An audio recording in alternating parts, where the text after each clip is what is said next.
Good afternoon. I'm Captain Keith Sescaliba with the Hoover Police Department. We're here today to provide an update in the Carlee Russell investigation. Chief Nick Durzis will read a prepared statement that will provide an update in this case. After reading the statement, we will have time for a few questions related to the case. Keep in mind, this is still an ongoing investigation, and there are some questions we simply cannot answer at this point. With that, I'll turn it over to Chief Durzis. Thank you, Captain. Yes. Good afternoon. Thanks to everyone for attending again today. I want to thank the members of our department and all of law enforcement who played a role in the investigation of this case. Last Wednesday, July 19th, we held a press conference and provided you with the facts of the Carlee Russell disappearance. We told you the investigation was ongoing, and we hoped to determine where Carlee was during the 49 hours of her disappearance. Today I've talked to and received a statement from Mr. Emery Anthony, attorney for Carlee Russell. Mr. Anthony has scheduled a meeting for Carlee to meet with investigators early this afternoon, but then I received an email stating that a statement was being provided by him on her behalf. Mr. Anthony asked that I read the statement in its entirety, which I will do now. My client has given me permission to make the following statement on her behalf. There was no kidnapping on Thursday, July 13th, 2023. My client did not see a baby on the side of the road. My client did not leave the Hoover area when she was identified as a missing person. My client did not have any help in this incident, but this was a single act done by herself.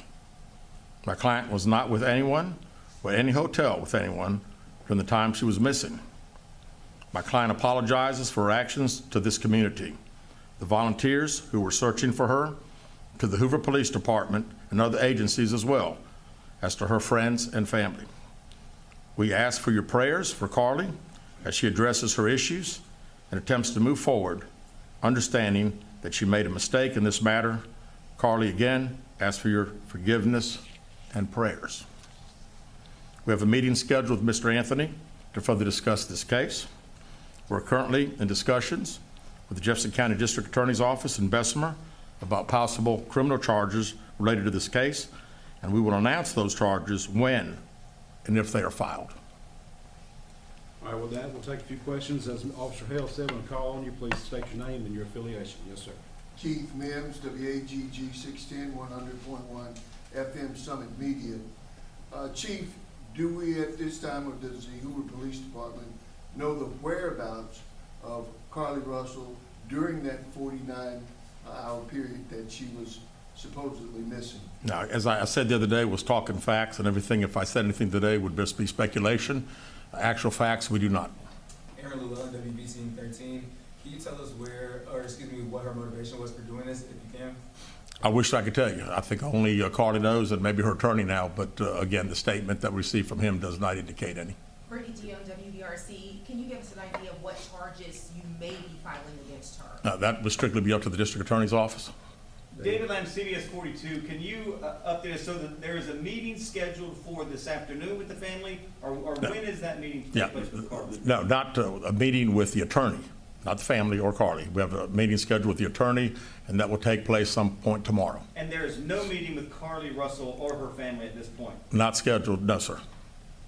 Bria Chapman with Fox 6. What's next to close this investigation? Well, again, we want to talk to Mr. Anthony tomorrow and see if he has any more to discuss about the case. We'll certainly be asking if we'll get an opportunity to again interview Carlee like we've wanted to since she returned.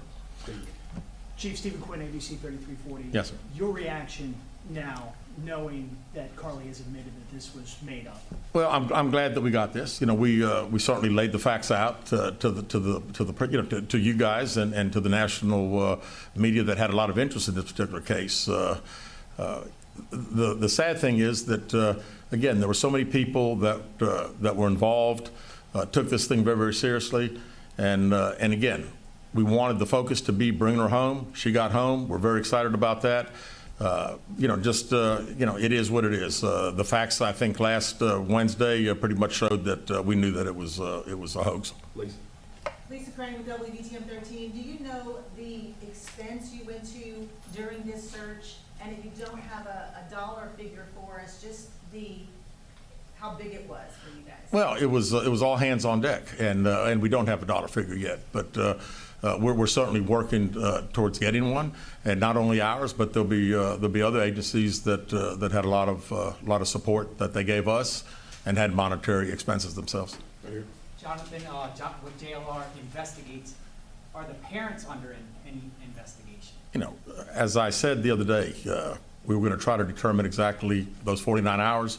So right now, you know, anything's on the table. We still don't know what happened to those 49 hours, where she was, did she have any help? We have no idea. You know, I read the statement from Mr. Anthony, that's all we know. Right here. Keith Mims, WAGG 610 Summit Media. Chief, let me ask you this. What do you think prompted or provoked Carlee to do this kind of thing? And are there any kind of mental issues that the police department or the public should be concerned about, or just what?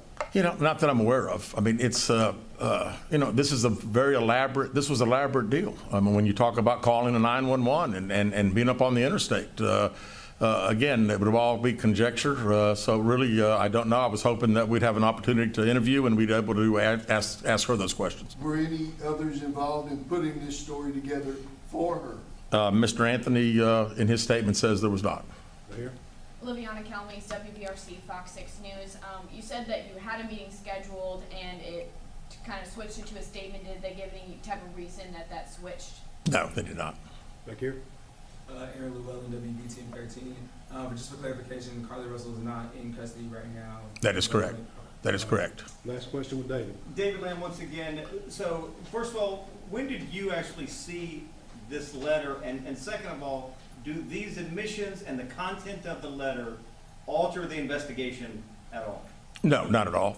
We'll continue to investigate. We're still trying to determine where she was during those 49 hours. But I am glad that we received this. It at least puts some of the social media super sleuths hopefully at rest for a little bit as far as the conjecture of what everybody thinks took place. We know that by her own admission, it didn't happen, and you know, we're thankful for that. All right, thank you guys very much.